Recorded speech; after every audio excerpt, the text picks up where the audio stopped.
Hello, everyone, and welcome to the Afghanistan podcast. I've been meaning to discuss a very important issue of Kashmir liberation from Indian occupation for some time now. And today, in this regard, I have two very special guests joining us, both from Pakistan, Islamabad. We have Ahmed Quraishi and Altaf Hussain Wani. Hello, welcome, guys. Good to join you today. Hello, thank you, Naveen, for having Thank us. you, both of you. Kindly, before we start, could you, gentlemen, just maybe introduce yourself, give a bit of your background, maybe starting from Ahmed? Can you start? Yeah, well, there's not much to me. I'm just a journalist, and obviously, I've worked in the Middle East most of my life and covered conflicts. And moving from the Middle East, of course, Pakistan is dear and close to my heart. Obviously, I'm a Pakistani, and so we've been also following what happened in Pakistan, the war in terror, Afghanistan. But Kashmir, of course, has a special place, and Kashmir is an issue that just like Wani Saab is in the heart of the conflict. But as somebody from a bit of a distance, have been also looking at and watching Kashmir conflict and the conflict between Pakistan and India. So that's about it, about my introduction. Thank you. Thank you. And Altaf sir? Yes, I am Altaf Hussain Wani, basically from the Indian occupied Jammu and Kashmir. I have been in this freedom struggle for the last 35 years. I've spent whole of my these 35 years in this struggle at different levels, and currently I'm chairman Kashmir Institute of International Relations, a think tank in Islamabad, and also member of All Parties Hurriyat Conference. That's it. That's amazing. So Altaf, so you're originally from the Indian occupied Kashmir. Is that right? Yeah. And so before we start, like, what's the situation like between the Pakistan side of Kashmir and the Indian side of Kashmir? There's no freedom of there's no cross-border communication and movement for public, is there? As far as from both sides of the line of control are concerned, on the Indian side of line of control, the Indian occupied Kashmir, there is a freedom movement going on. So there is oppression from the Indians. I think we are reconnecting. So that's why Okay. I can hear you. I can see I you. guess. Yeah, So yeah. basically,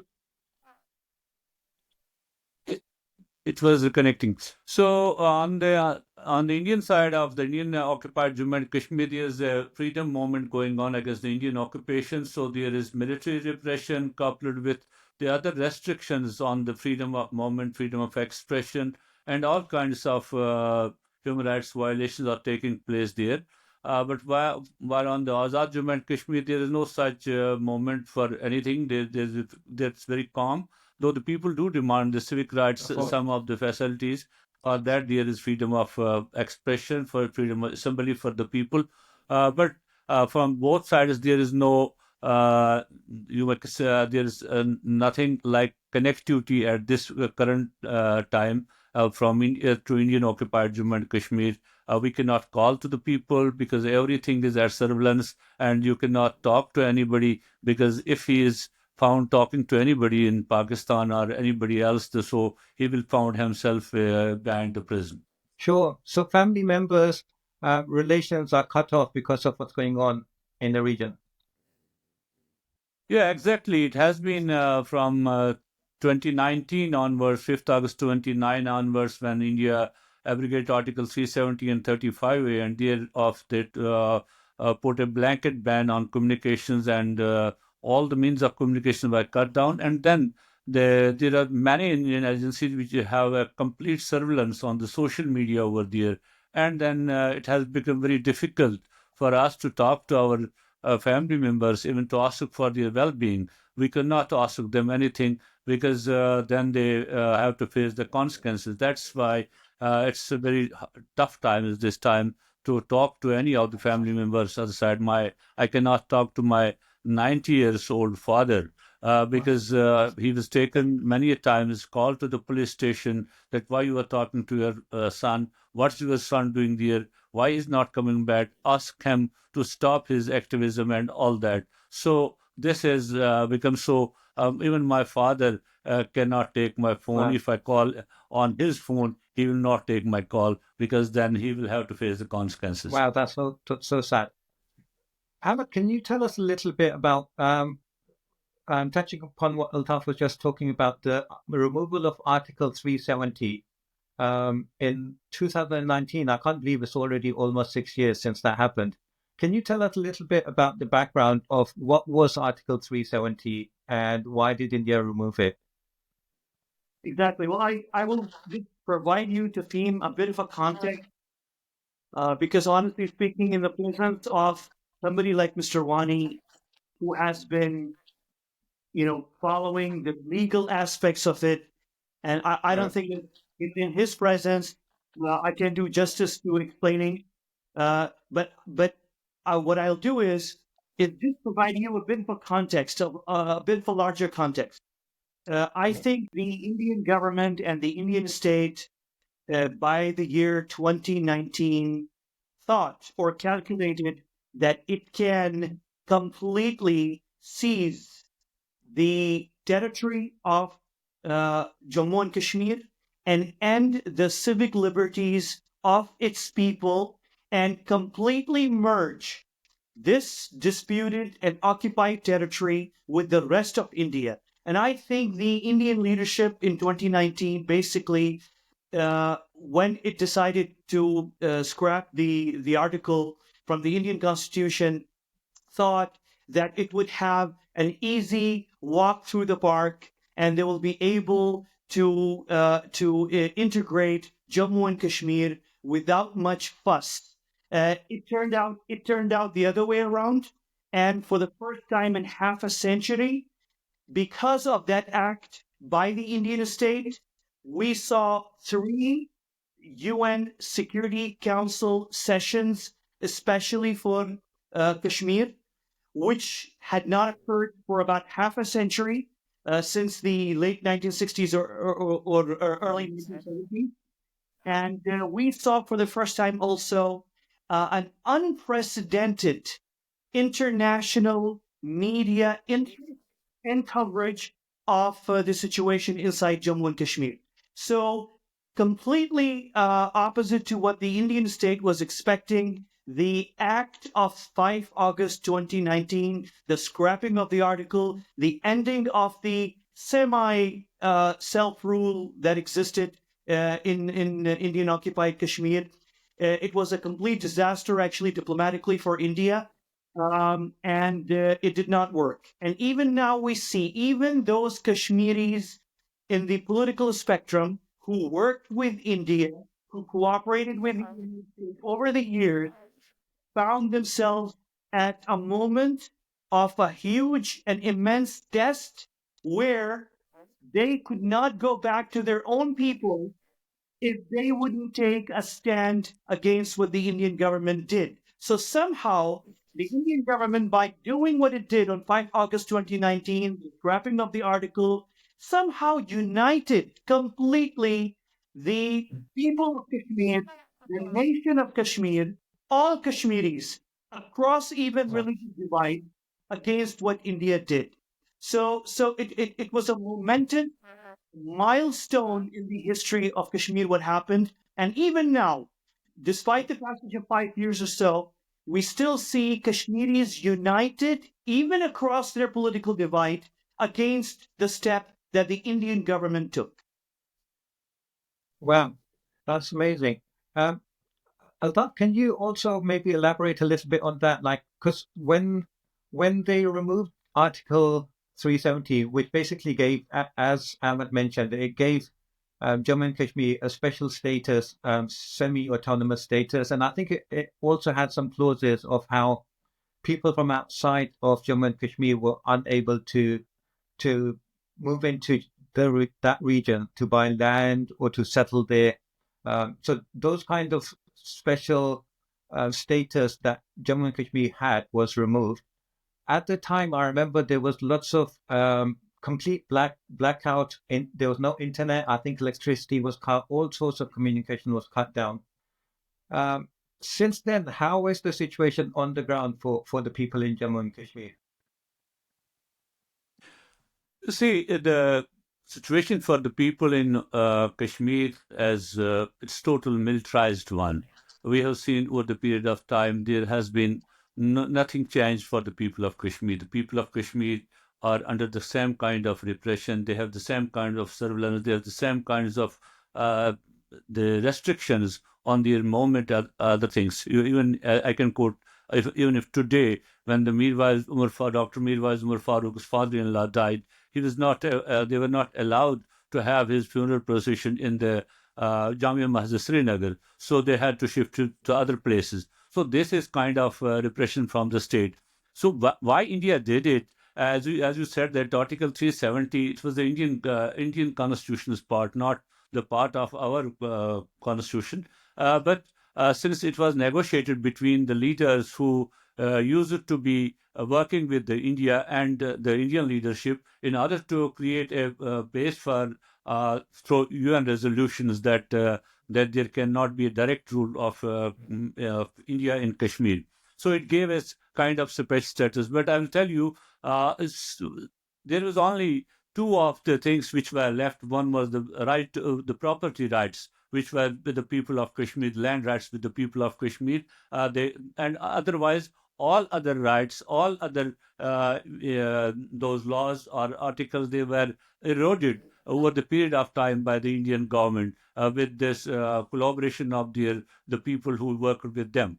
But the most important thing of this was the revocation of Article 35A, which gave the people of Kashmir the right to own their land, that nobody from outside can own the land in Kashmir. They cannot have a job in Kashmir.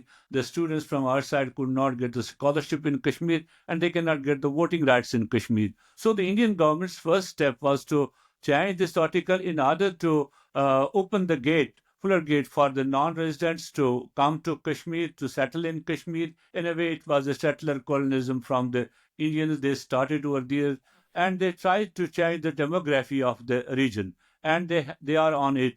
And on the other side, they did the gerrymandering of the assembly segments also in such a way that they could do this demographic change in the parliament also, the so-called parliament which came into being. That all they did also for that, because they allotted more seats to the Jammu and less seats to the Kashmir Valley, and neither the voting ratio was taken into consideration, nor the connectivity was taken into consideration. Because when you do the delimitation of assembly segments, you take these two things are the most important. That's voting ratio as well as the connectivity of the regions. So they did not take it. And the main reason was to have more people from the minority in the parliament and less people from the majority. This was their main thing to do. And they did it. But I tell you one thing, but Ahmed was telling you, it proved as for India that it united the Kashmiris. It united all sides of Kashmiris from all walks of life,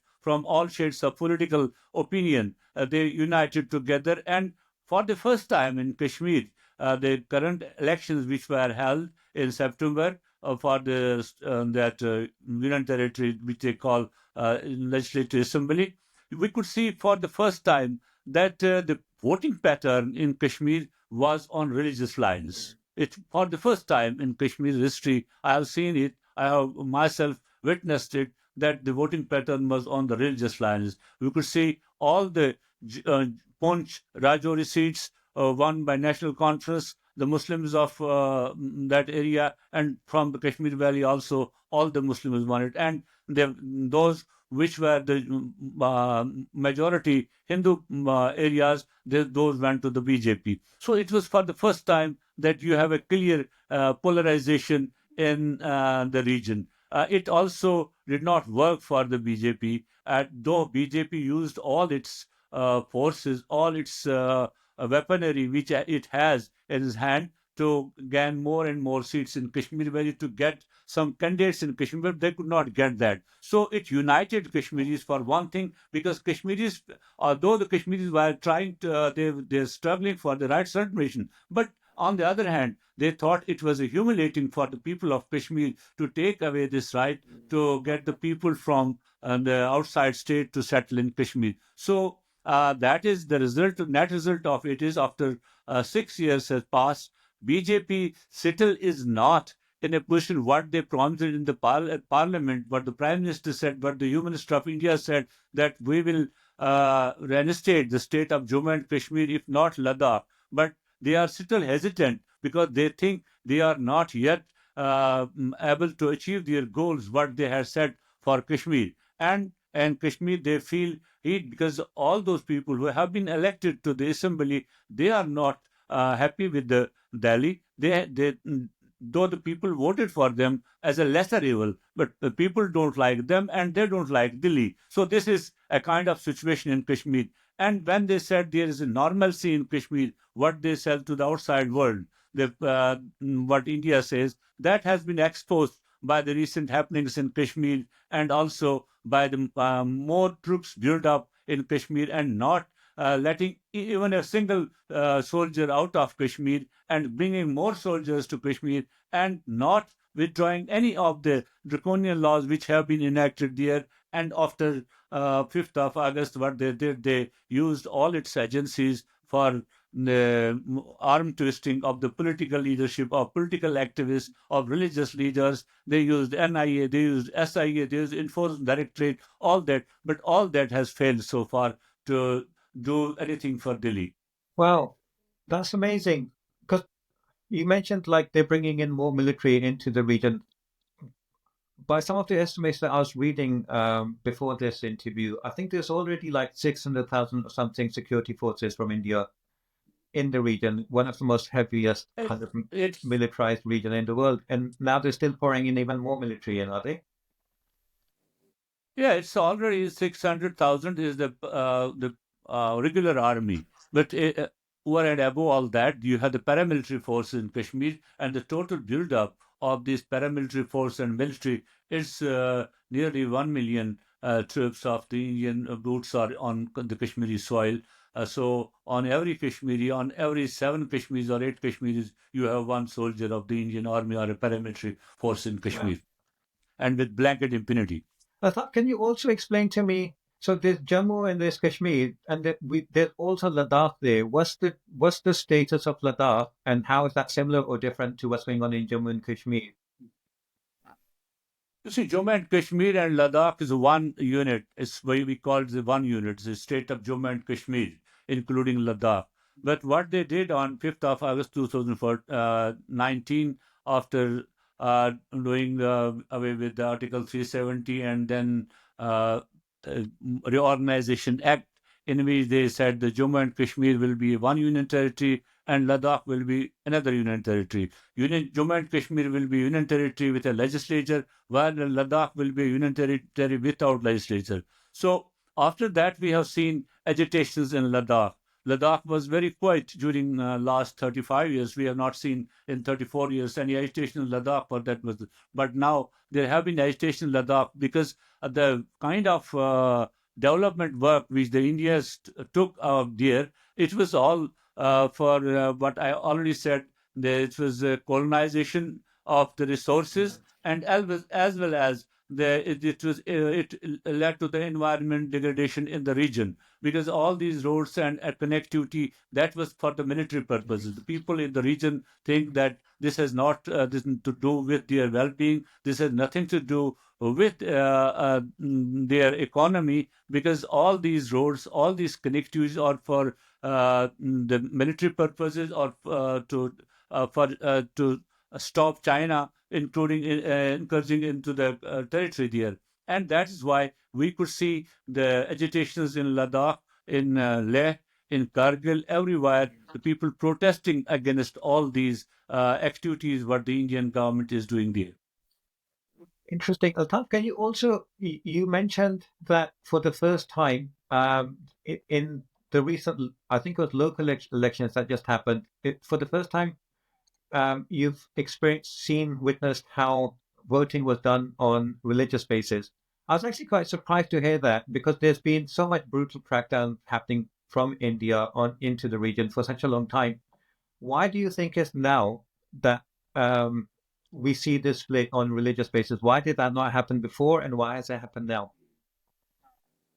So now, because of this military repression, the Hindutva agenda which the BJP came over there, initially the Congress used it to rule Kashmir through its agencies. They used to rule Kashmir through its agencies, through different tactics. But now the BJP has come to Kashmir with a political agenda, with a religious agenda. They're trying to change Kashmir into a Hindu state. They are trying to impose the Hindutva agenda in Kashmir, the construction of more temples in Kashmir, finding more pilgrimage places for Hindus in Kashmir, and bringing more and more Hindu pilgrimage to Kashmir is in a way they are challenging the religious identity of the people of Kashmir, the cultural identity of the people of Kashmir. They are erasing our history from the textbooks. That is why the people of Kashmir this time, the people in Jammu, in Poonch, in Rajouri, other places, the Muslims, they thought that they will have to fight it on these grounds also. Although their fight actually is for the rights celebration, is to get the basic rights. But this time the people thought that we have to defeat the government of India, the BJP, on its religious on its political agenda, with which they have come to the Kashmir. So people did it and they defeated them. And what is the demography like in Jammu and Kashmir? What's the percentage of Muslims and Hindus there? We currently we have the census which we have that was in the 2011 census, in which the Jammu and Kashmir has 68% of the Muslim population, and the rest is the non-Muslim population in the whole of the state of Jammu and Kashmir. When you go to Ladakh, in Ladakh you have Muslims are nearly 48%, and these Buddhists is the next population there. They are 42%, and rest are Hindus and others. And so in Kashmir Valley, you have nearly 98% Muslims, and rest are the non-Muslims in Kashmir Valley. And likewise in Jammu, you have 70 and 35% ratio of population. Hey there. I hope you're enjoying this episode. Let me just take a moment to introduce our sponsors for today. This episode is kindly being sponsored by the Worldwide Listings Company Limited, or WLC for short. WLC is a complete A to Z Amazon account management service. So if you're looking to start an e-commerce business, or you already have a business that you want to take to the next level, then get in touch and WLC will be able to help.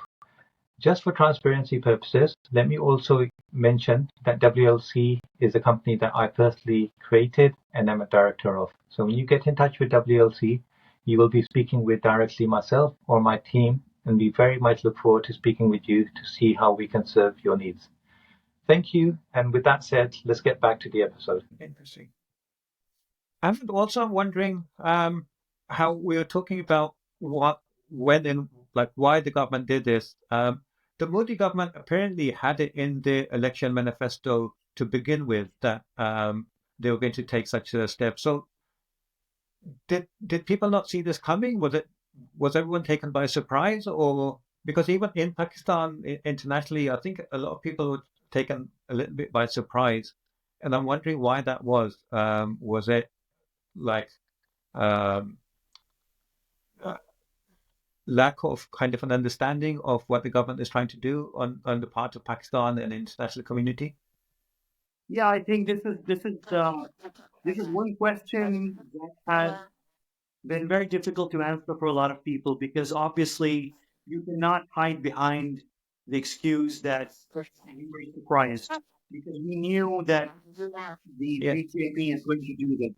And everybody knew that Modi has been talking about this for a long time, and his party has been talking. So we can't really hide behind that excuse. And I think it was a failure, a political failure on our part to sort of be surprised, because we should not have been surprised really. But listening to I mean, that mistake really happened. But look at the other side. I mean, this is really very important. I was just listening to the fascinating descriptions that Mr. Wani was giving right now about how the Kashmiris actually responded to this step by India.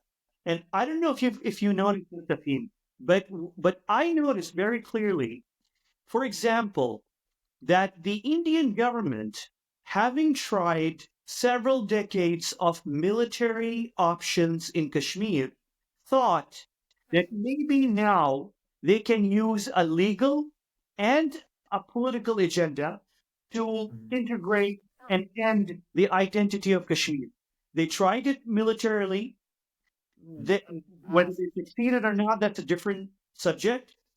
I don't think they succeeded, but they probably thought this is a good time to change track from the military to the legal and the political, and integrate Jammu and Kashmir, the geography, and the Kashmiri identity through political and through legal means. Uh, and we are 5 years down the road now, almost 6 years now this year. And what's the result? The result is, and as Mr. Wani just explained what happened in the election, the Kashmiri people responded through the same tools that the Indian state tried to use against them, the political and the legal. They went to courts. They're arguing their case internationally on legal platforms. And number three, they did it through the election itself, through their vote. And they did it very, very well. And they sent a very clear message to the BJP and to Mr. Modi's government, which was very embarrassing, by the way, for BJP inside India proper, to see that kind of response from the majority of Kashmiris. And honestly, it's really very impressive to see Kashmiri people fighting this onslaught by one of the largest states in the world with all of its might, not only military might, but also the political might and the legal might. And despite all of that, the Kashmiris 5 years down the road have tremendously, painfully slowed down the Indian state's project, which they hoped out of 5 August to have to expedite demographic change. Hasn't happened.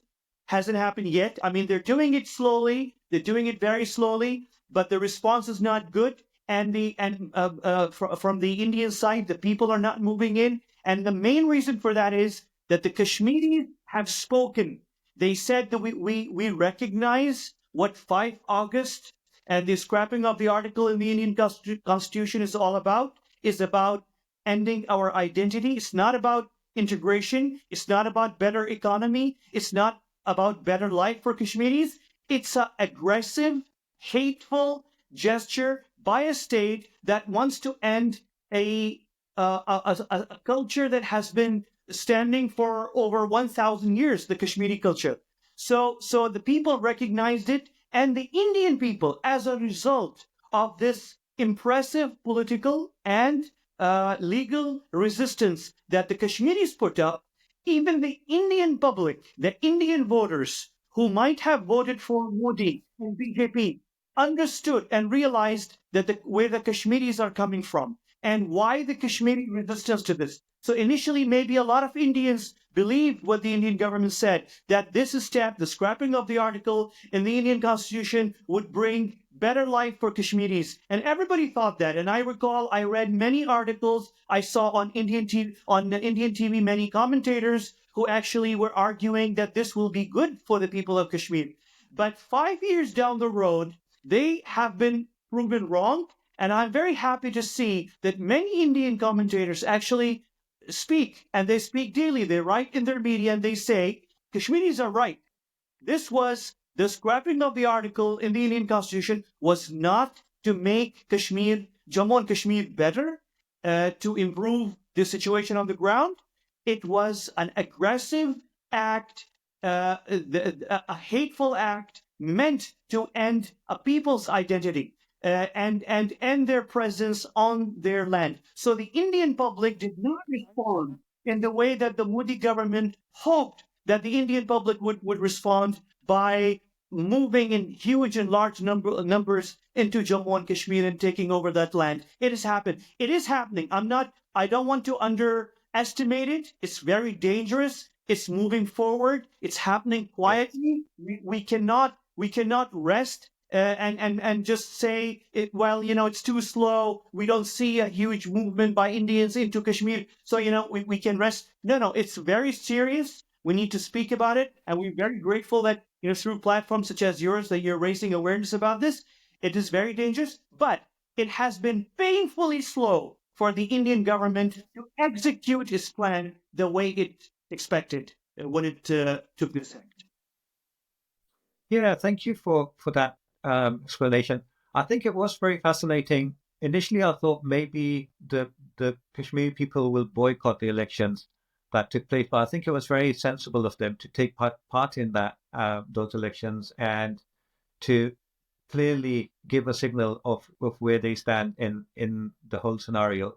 But also, I think you're right. There is a big kind of criticism going on within Indian circles as well for the Indian government. I think I've heard about some legal kind of challenges coming up for the government as well. Have you heard anything on that front?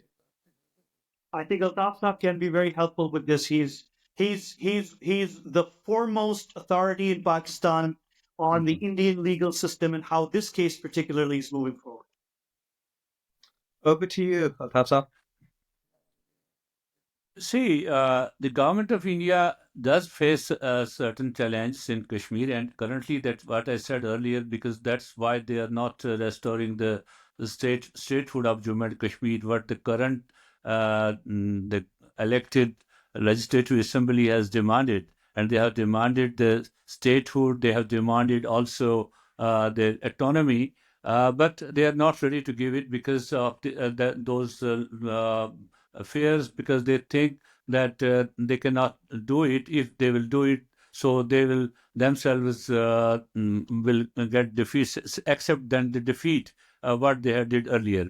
So what they did before these elections, I will tell you one thing, they also transferred all the powers to the lieutenant governor before these elections. So the assembly which came into power is just a rubber stamp assembly. All the powers vis-a-vis police order or the public order or the appointment of judicial officers, that rests with the lieutenant governor. And lieutenant governor has also a say in if the state is that assembly passes any law, the lieutenant governor can veto that law. He can suggest amendments to that law also. So these are some of the things which they have done themselves, but how they can now revert these things. They are asked to revert these things. They are asked to go also, back to Ahmed those. mentioned that But there were some challenges they in the are not United doing Nations. it because Can for you tell this us a little purpose, bit more about because that? they passed all these laws through the parliament, then they have to go against the parliament. They firstly they said they had the majority in the parliament. Now it is an government Did which we is lose Wani? coalition government, which is not that I two-thirds. think his video is frozen. Oh, okay. We'll wait until Until he gets Altaf back. can do that. Yeah. Yeah. Until he Can gets you tell me also, Ahmed, while we're waiting for Altaf to get back to us, can you also tell me a little bit about? So clearly there was like protests from Pakistan, but China has some stake in this whole situation as well. How has China reacted? Yeah, I mean, Tafid, before we get into China, just very quickly, because you asked a very interesting question. You said we should not have been surprised by this, because the BJP, Yes. were basically campaigning the elections on this idea, and and we all of us really thought maybe they're just bluffing, and it's one of those election promises that are really far fetched and cannot materialize. I mean, after all, who is going to take a decision to end the self rule or the autonomy of Kashmir and take such a drastic step and turn Jammu and Kashmir into this one unit thing and tag it to the Indian federal government? And nobody thought that really in Pakistan. But here is the Modi government, and they did it, and they thought they will get away with it. Now, if you recall, I mentioned when they took this step, for 50 years, there was not much progress at the UN with regards to Kashmir. And all of a sudden, thanks to that act, there were within the span of, I think, 3 or 4 months after this Indian step in 2019, there were 3 closed door sessions in the UN Security Council where the permanent powers and the non-elected 10 states all discussed and debated what to do and the way forward on Kashmir. Now, obviously, I hear a lot of people say, "Okay, that's good and fine," but it did not result in any action, and I disagree with that because there was a lot of impact for that. Although it's true that the UN Security Council failed to develop a consensus and come out with a single decision, for example, on the way forward on Kashmir after this is step by the Indian government. But on the other hand, I'm sure you know, Tafim. I mean, the international diplomacy works in multiple ways. One way is, of course, for the UN Security Council to, issue take a decision or vote on something or a resolution and then have it implemented. But there are many other ways that the international diplomacy works.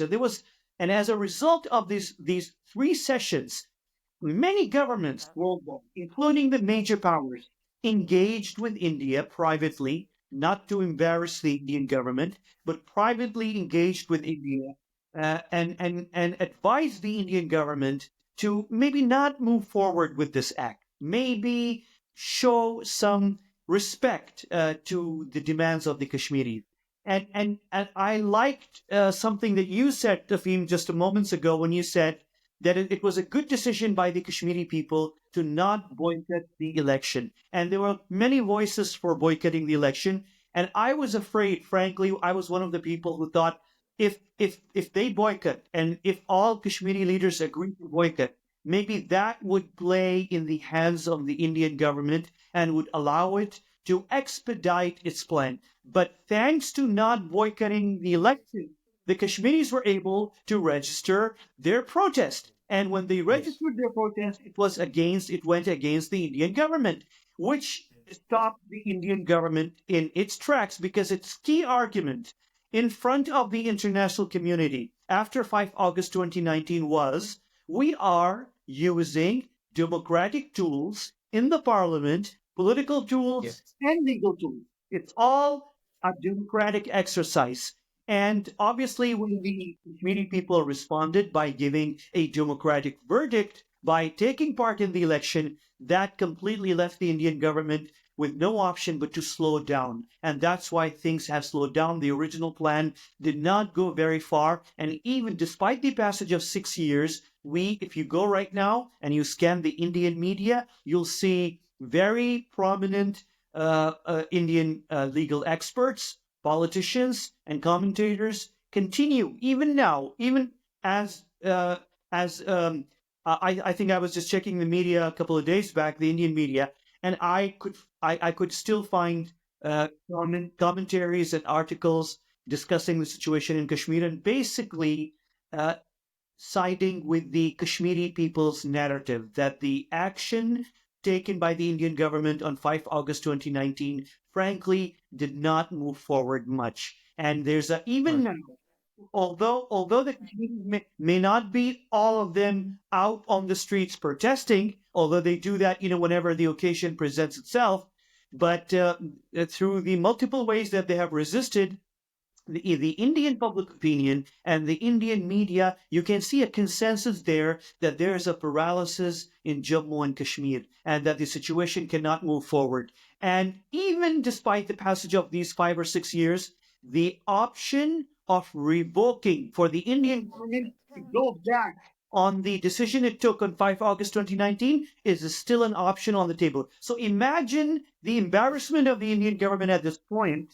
And the political predicament of Prime Minister Modi's government, that they even today have to listen to Indian commentators saying, well, you know what, maybe at some point in the near future, we in India might have to go back on that decision we took on 5 August because it's not moving forward. You wanted Kashmir to integrate with India? Well, no Indian is willing to go into Kashmir and buy property because they know that the Kashmiris are not happy. They know if they buy land in Kashmir, the Kashmiris will look at them suspiciously. If they move their families from India proper into Kashmir, they may not be able to integrate with the Kashmiri society. So all of that, presents a huge dilemma in front of the Indian government. And as I said, it's a huge defeat for this act by the Indian government. The fact that the Indian media still talking about the possibility of Indian government going back on this decision that it took with much fanfare 6 years ago. Well, when is the next general election in India? We still have a couple of years to go for the general election. In fact, we have 3 years, not 2 years. We have 3 years to go for the general election. It's too early, to talk about that. But you asked another important question, Tafim. I think you said what's the status of the case of the scrapping of the article in the Indian Supreme Court, in the Indian judicial system, and Yeah. and it's I usually speak to my Indian friends in the Indian media, and I say, I don't like to, as a Pakistani, I don't like to constantly talk negatively about the Indian system. We wish the Indians well. If if only we resolve these problems and issues that we have, and of course, Kashmir is not a problem. Kashmir is a huge issue that needs to be resolved, and all the nations, all the countries here in this region, specifically Pakistan and India and the Kashmiris, need to move forward. And Wani Saab is back. I can see Wani Saab is back with us. And just to recap and move on to Wani Saab. Wani Saab, we were just discussing the aspect of the Indian judicial system, and I was just telling Tafim and the viewers that the Article 375 case in the Indian judicial system in front of the Indian Supreme Court, frankly, posed. I can't recall. I'm not a legal expert.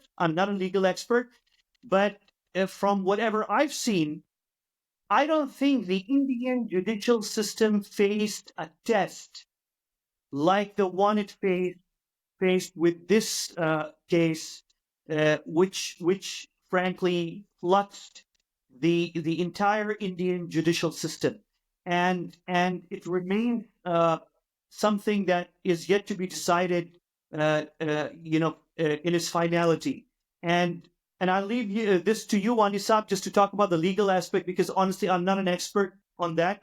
But the good thing for us here, for those of us who are watching the after effects of the scrapping of the article in the Indian Constitution, is that this issue has paralyzed the Indian political system and also the Indian legal system. And Manisab, maybe you can add, you can Yes. explain it better. Yes, actually, Indian judicial system, which has never been friendly to the people of Kashmir, and past in 35 years, we have seen many of the decisions coming from the Indian Supreme Court, which were never Kashmir friendly. They were always against the Kashmiris and to satisfy the general conscience of the Indians, like the case of Afzal Guru, when you say that where the Supreme Court itself said that though there is no prima facie any such evidence against him, but in order to satisfy the general conscience of the Indian public, we are giving him the highest of the highest. So in this case also, in the case of this abrogation of Article 370 and 35A, Indian judicial system and the Supreme Court got exposed badly, because for 4 long years they did not take up this case. And when they took up this case after 4 years, and then last year in November, they gave a judgment whereby they said that Indian Parliament has a power to abrogate any of the articles in the Constitution. While as the same Supreme Court in past, in 1967 and way back in mid-80s, had given the decisions to this effect that this article is non-derogable and there cannot be any abrogation of this article, there cannot be any amendment to this article. But this time, as we know all, that over the past 10 years, we have seen that whole of the Indian system has been taken over by the radical Hindutva elements, be it judiciary, be it Indian army. We have not seen before that, what was the former Indian Army Chief Rawat. Before him, I have not seen any of that abusive language used by any of the Indian Army journalists against the people of Kashmir. But he was the first one who was promoted to Army Chief, and then some Chief of Joint Staff and something like that position was created for him, where he was asked that he said that I am going to change the DNA of the people of Kashmir. He was the first to say that you will not give any of those deceased Kashmiris bodies back to the people of Kashmir. So their cremation is done, their funerals are done in isolation. The bodies are not given to the people of Kashmir. So now the Indian Supreme Court itself has exposed itself, and not only in Kashmir but also internationally. They have earned a criticism on this, because already lots of the Indian jurists who had written on this, that how this article has come into the Indian Constitution, and there was only one way of abrogating it, that was to take the concurrence of the Constituent Assembly of Jammu and Kashmir, which never existed after 1956. And if there was any, it should have been the Legislative Assembly, but that was not there. So how India did it? India said in what they said, that there is no Constitutional Assembly, so that will be replaced by the Legislative Assembly. So Legislative Assembly is not there, so it will be replaced by the government, and the government is represented by the governor. So India talked to India, and India did it for the people of Kashmir. So people of Kashmir were not taken into confidence. So as their own constitution says, they have to go by the book. They have to talk to the people of the Kashmir for any of the amendments in the constitution. But they did it. That might is right, what they say. But in this case, I think so far their might has proved wrong. Whatever they did, that has not worked for them. Even that has earned them criticism, that has earned them more alienation, that has, on one hand, what we earlier discussed, that it has united Kashmiris on one aspect, that even those who celebrated it, to start with, the Dogras or Kashmiri Pandits who started celebrating it, the abrogation. But now they see, the Dogras see, that if there is any demographic change, if any of the Indians is coming to live, they will come to live in Jammu first, because Jammu seems safe for them. Kashmir is never safe for them. So now they feel the heat of it. Mr. Kiani, I have a quick question related to the Wani Sab, if you don't mind me asking him. Of course, of course. Just very quickly, Wani Sab, here, just a quick question. I mean, we have seen the political and the legal resistance by Kashmiris. Obviously, we've seen the armed resistance before, and now after the abrogation, we have seen the political and the legal resistance. Now, what about, I know it's a bit too early, to ask this question, but how do you see this issue impacting the next Indian general election? I think it will be in 2029 or 2030, probably. How do you see it impacting? 2030. 2030. So how do you see it impacting? You see, already you see that the way the BJP crafted its election campaign during the more recently held elections. We were thinking that the BJP will go to the elections this time, saying that we have landed on the moon and we have done so much of development. The Modi mantra will go that.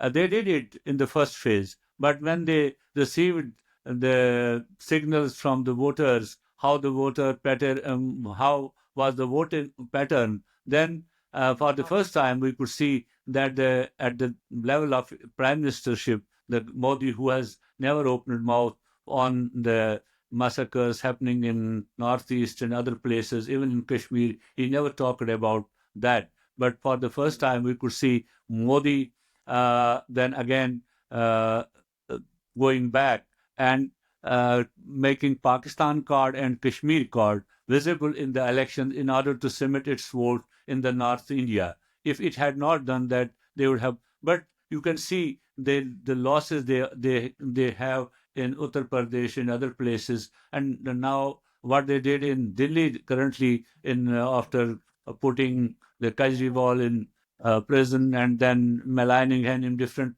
corrupt practice and all that, and then attempting the vote and doing that again on the basis of religious lines. So I could see there is polarization in India now. Polarization is beginning, and Modi charisma is fading out in India. And next elections, we could see a different India. I think where we could see either the India will be Hinduized very badly, because after the Modi, the leadership you have in the BJP, that is even worse than Modi's. Their posters are even worse than Modi. And so you can see Adityanath Yogi or Rajnath Singh or this Amit Shah like people on the horizon. Or we could see that India will have change. If India doesn't change, if India goes by it, then only I think who will save India from what Modi has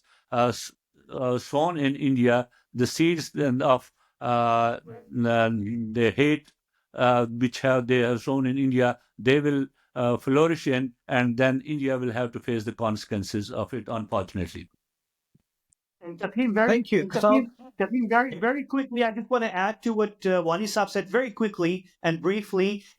One of the things I, as a journalist, am watching right now is how this whole drama, the political drama in India regarding the abrogation of the article will end by the time India comes close to the next election in 2030. So that's true. I'm really, I mean, this is like a drama unfolding before our eyes.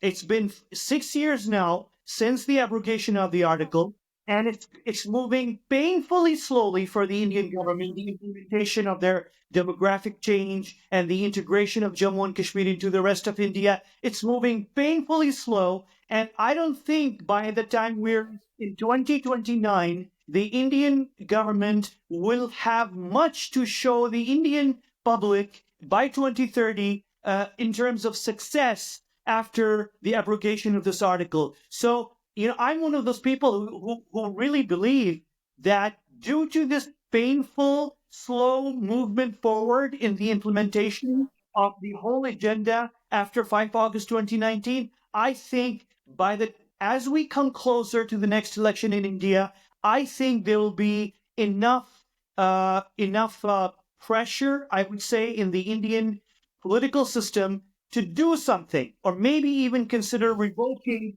what Modi did back in 5 August, because it hasn't worked. There is no demographic change of the size they expected, and the political and the legal opposition and resistance that the Kashmiris are putting up. And as Wani Saab just now mentioned, even the Hindu Kashmiris are beginning to worry about the after effects of the abrogation of the article. All of that could pose a huge challenge for the Indian state as we come closer to the next election, which might pave the way to sort of revoke this. Although it seems impossible at this point to discuss and talk about the Indian government taking a step to go back. But you never know. The political situation could emerge in that way. I don't know. I don't know what you think about this, Wanisa. Just to Oh, add to let's that one, wait. because I was wondering, just adding to what Ahmed is saying, I was also thinking, come the next election, if the Indian government changes for any reason, whether that reason is related to Kashmir or not, and if we have a different government in place, how are their policies likely to differ from this current government? Because even living here in the UK, we've seen politics shift to the right to the extent that to keep up, the left is also moving to the right, and I think I see a bit of that in India as well, because things have got really nasty and very extreme, which kind of leads me to believe that even the more sensible parties may think that they have to shift more to the right and more to the extreme to just keep up in this what they think is a center ground. So exactly, you are very much right. In India, we have seen it. As far as the Congress is concerned, or other parties are concerned, except for the left. Left is the one thing which has been marginalized in India. It used to be a very huge power in West Bengal, Kerala, and other places, but it has also been marginalized because of the way the BJP crafted the politics in India.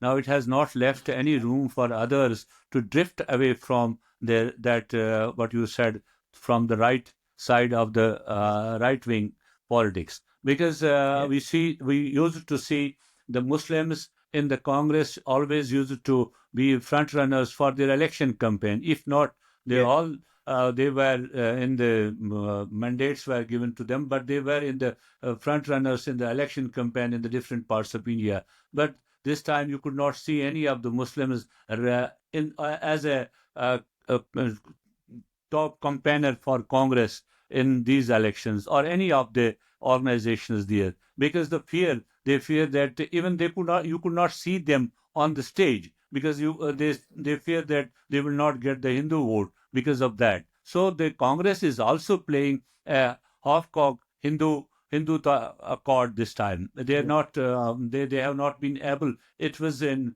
Uttar Pradesh, other places, the Muslims themselves managed to have with these Samajwadi party and others in order to defeat the BJP. Otherwise, there has been nothing from these parties to do with that kind of politics. So I do not see the India changing to that extent that we could see that left will win over the right. mm, The parties like Congress and others are doing the same thing as BJP has been doing, but BJP is doing it very uh, clearly. They are coming with, they are playing on the front foot, whereas the Congress and others, they shy away from telling what they act for. yeah. Altaf and Ahmed, I wanted to ask you both. On this podcast, we have talked quite extensively about the situation currently in Palestine and what's happening in Gaza. And it's dreadful what's happening there. There's no kind of equivalent in terms of the tragedy that's happening there. Having said that, I see like lots of, when I look at generally the Palestinian problem and the Kashmiri problem, I see lots of parallels there, both in terms of how it was created, how the governments, the occupying governments are acting, but also the plight of the people. And I was just wondering if you could both maybe Altaf up first and then Ahmed could maybe expand on that a little bit. What your thoughts are in terms of like the parallels between Kashmir and Palestine? I think Ahmad has been a better way to draw the parallels between the Palestine and Kashmir. To me, I think these are two different problems from my point of view. Though it involves the Muslims on both the places, but Palestine is more a problem of the Palestinian nationhood, and also Muslims also, but the Palestinian nationhood, which includes others also there. So, in Kashmir also, we have this is a which we could see it a Muslim problem from outside, but actually it's the problem of the whole of the state of Jammu and Kashmir, the people living in the state of Jammu and Kashmir. When Muslims are affected, so are affected the non-Muslims in Kashmir. They get also affected by it. So I think these are humanitarian crises. These are the problems of self-preservation of the people of Kashmir from both the places, and the United Nations, which has uh, promised these rights to both the places, they should have to act and not to give any reason for the spoilers to spoil the show. In some cases, we see the spoilers are spoiling the show, and then when we move if we move a kilometer forward, then because of these spoilers, we go back 10 kilometers. So we should have to think on those lines also in order to create such constituencies, such windows of opportunity where we could dialogue, we could see, we could manage all the communities living over there, and to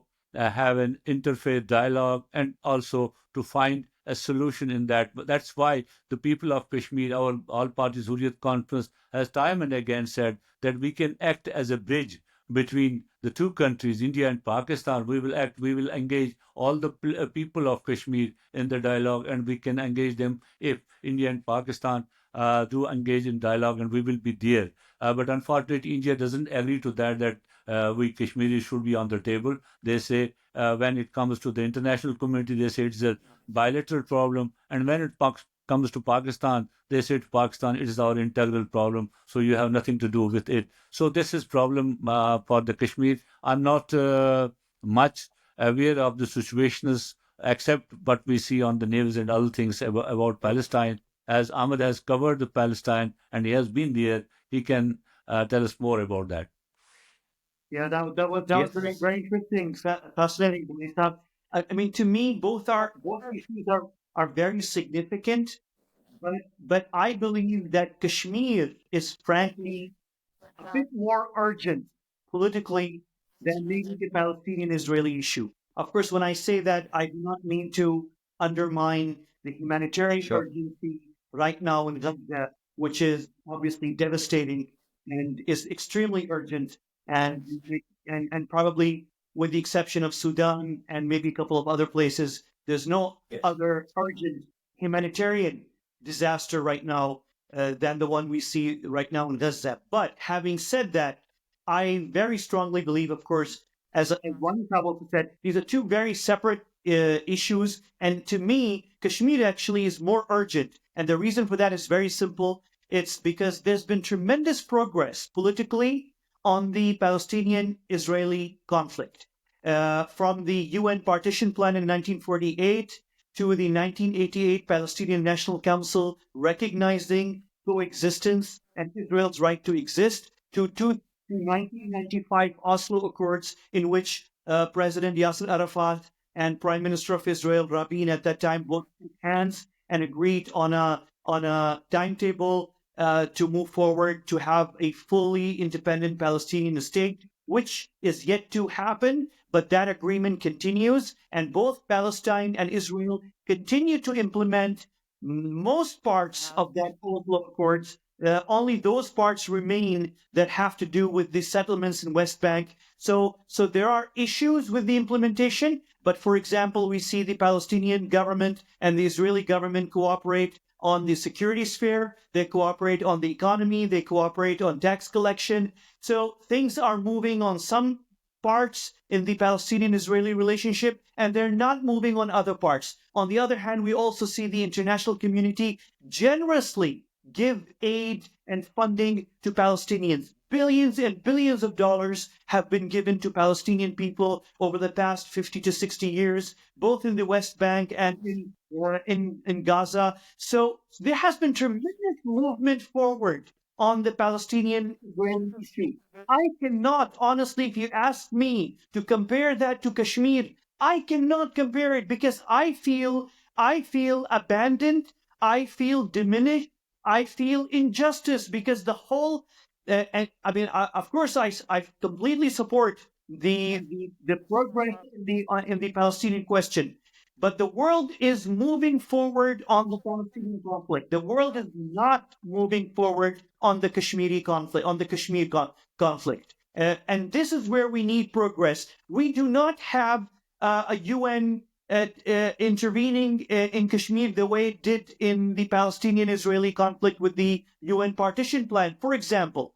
And we don't see the international communities pour billions of dollars into the Kashmiri conflict the way it did in the Palestinian-Israeli conflict. And if you ask me on the humanitarian side, with the exception of what happened after October 7 in Gaza, which is a huge, huge humanitarian tragedy, obviously, the humanitarian crisis inside Kashmir is no less devastating. When thousands of families who lost their men and they lost their fathers and brothers, and devastation to these families.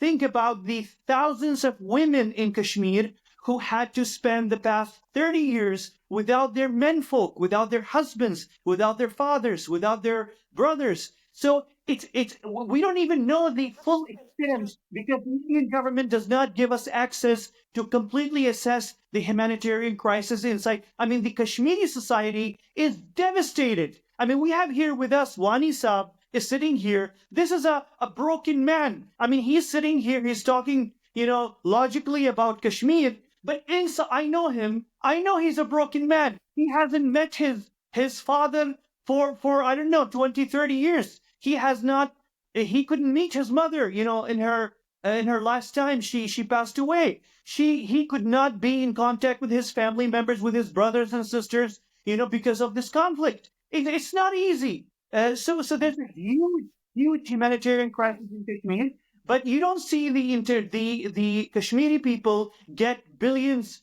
of aid the way it pours in the Palestinian-Israeli conflict. And by the way, both the Palestinians and the Israelis get a lot of support internationally. Both Palestinians and Israelis get a lot of support.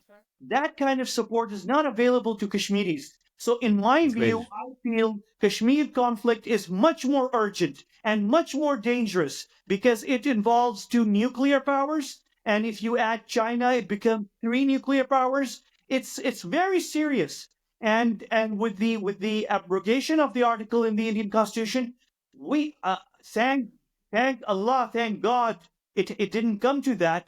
But had the Indian government succeeded in pushing the Indian people to move inside Kashmir and seize Kashmiri land, we might have seen genocide. We might have seen genocide and a civil war. Thank God it didn't happen. Thank God that the Indian people understood that what their government did is wrong and they should not move and seize Kashmiri territory the way the Indian government wants them to do. So in my view, if you ask me to compare, yes, both are very significant conflicts. But in my view, because of the lack of progress in Kashmir compared to the Palestinian-Israeli conflict, and because of the lack of international interest in Kashmir, the way the world has been interested on the Palestinian and the Israeli side, I believe that Kashmir is the more urgent conflict, in my view. Ahmed, thank you very much for that.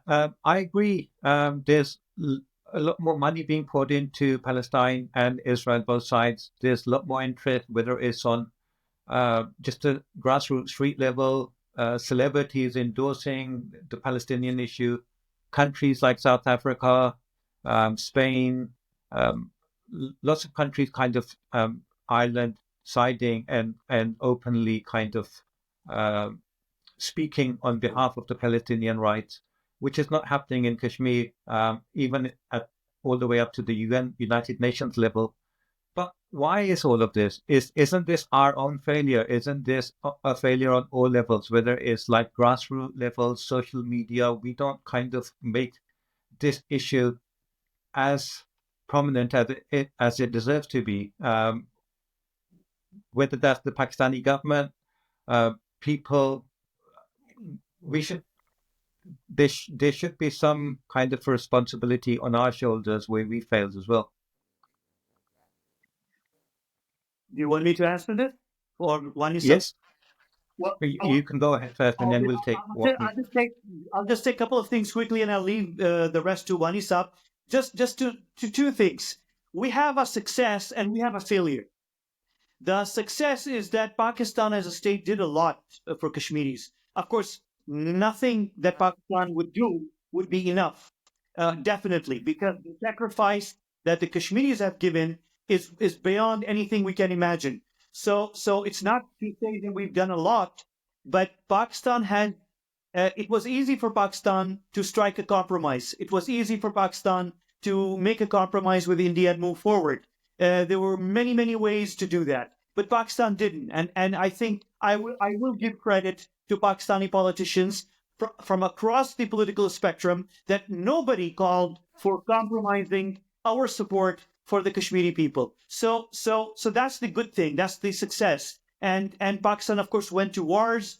And instead of saying, I didn't see anybody in Pakistan open a debate and discussion and say, well, why should we continue fighting for Kashmiris? Why should we do it? Nobody Right. even thought about it. Nobody thought twice about the fact that even if we are losing a lot of our energies, we should stand and we will continue to stand with the Kashmiris because it's not about interests. It's about our relationship, our blood, the blood relationship that we have with the Kashmiri people, and we share the same blood. So that's the success part. But if you discuss the failure part, you have to also understand another thing. Pakistan has been through a very unusual trajectory compared to other countries. We've had the Cold War. We were facing the Soviet Union at one point. We had the Afghanistan war, which was completely devastating for Pakistan. And then when that war ended, we had the war on terror. Pakistan had been very, very busy. So I am tempted as a journalist, Tafim, to criticize the Pakistani state and the media, their failure to project Kashmir. And if I do that criticism, I know I will not be wrong because it's true. The Pakistani state, the media could have done better. I see media coverage of Kashmir in the British media, in the American media, is much, much better than the Pakistani media. I see Turkish media, I see Arab media covering Kashmir, Al Jazeera and TRT in Turkey, for example, better than the Pakistani media. We don't have the kind of news coverage of Kashmir. I mean, we do cover every day. Pakistani media does cover. But the quality of the coverage is not at the scale of what you find in the British media, for example, or TRT in Turkey, or on Al Jazeera, for example, or in New York Times in the US. But and I understand that because Pakistan has been devastated itself by the war on terror, by its own problems, by the political instability.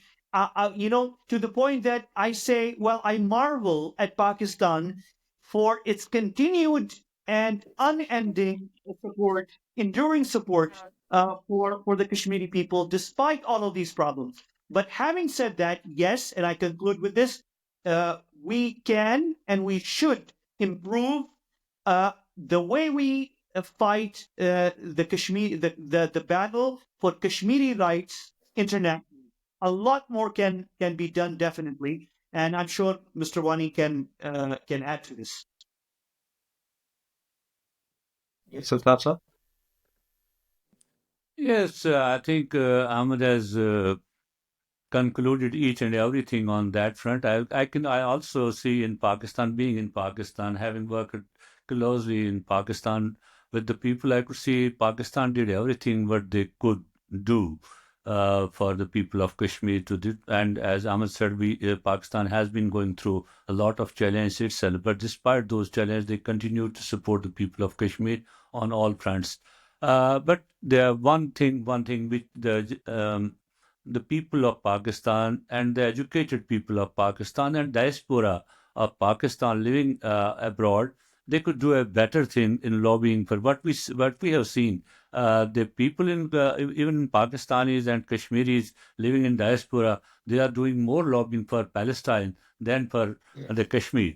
That is the problem of the. I think our political leadership, they are not connected with them so rightly, or our media has not connected with them in that way, because the way we craft things like old-fashioned things, our newer generation in diaspora doesn't like that kind of conversation, that kind of things to do. So they want to do something innovative, and they are doing that for Palestine. They are doing for other causes. They are not doing for the Kashmir. So the Pakistanis living outside Pakistan and Kashmiris living outside in diaspora in West and other places, they would have to come with innovative ideas on Kashmir. And I think the government of Pakistan and the people who matter should help them to engage in those activities so that we can get more and more coverage in international media and attention of the civil society over there. It's not going, our leaders do go, they go out, and but then again they meet the Pakistanis over there. They don't have the diaspora, Pakistani diaspora, but they don't meet the local population in those communities, and to get the support of the civil society of the West. We have to get the support of the civil society of the West. We have to get the support of the civil society of each and every country, and then only then we can influence the governments. That's the only way I think where we lack, and we should continue to do that. Thank you. I think you're absolutely right. I see, obviously, there's a lot of Pakistanis living in the Middle East, in Europe, UK, America, but there's also lots of Kashmiris living here.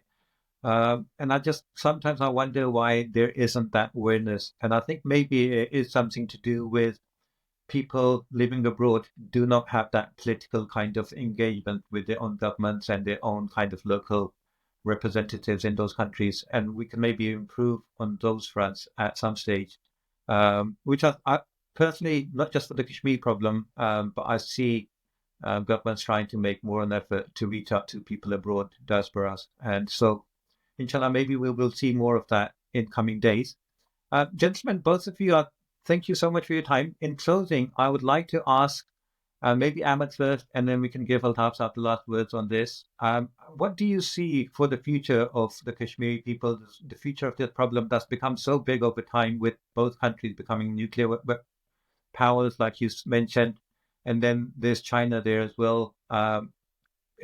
Sometimes it just seems like an impossible situation. What do you see us in the future? How are we going to resolve this issue ever? Yeah, very briefly, Kasim, I'm on the optimistic side. I'm on the optimistics. Had you asked me 6 or 7 years ago, I might have given you a bit more pessimistic answer. But now in the year 2025, when you're asking me, I am on the optimistic side. I'm very optimistic, not because I want to be optimistic, but because I see things that make me optimistic when it comes to Kashmir conflict. I see a conflict that was almost about to be forgotten about by the world. And I was, by the year 2015, 2016, 17, it was about to be forgotten by the world. The UN did not hold a session discussing it for like half a century. The international media completely had forgotten about it, and it was only Pakistan and some of the Indian media obviously discussing it. And I see a complete change. I mean, just between 2015 and 2025, everything has changed for Kashmir.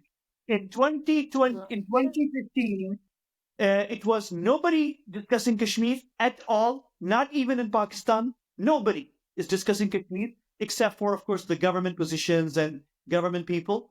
And in 2025, where if I go right now online, I find an entire section updated on Kashmir news. I go to Washington Post, I go to British media, I go to a couple of Der Spiegel in Germany, I go to Al Jazeera, I go to other Middle Eastern channels, the Turkish channels, even Japanese channels, even Chinese. I mean, it's completely different. Even the Russian channels, the RT, for example, and Russians have had very close and continue to have obviously close relations with India. Even they are covering Kashmir, maybe not as frequently as others, but they still do, which is a big jump from the situation in 2015. So I see things have changed. And let me also conclude with one more interesting anecdote or point. Kashmiri journalists, Kashmiri cartoonists, journalists, people who speak on Kashmir, the activists, the photographers, they're getting international awards. They're getting international recognition.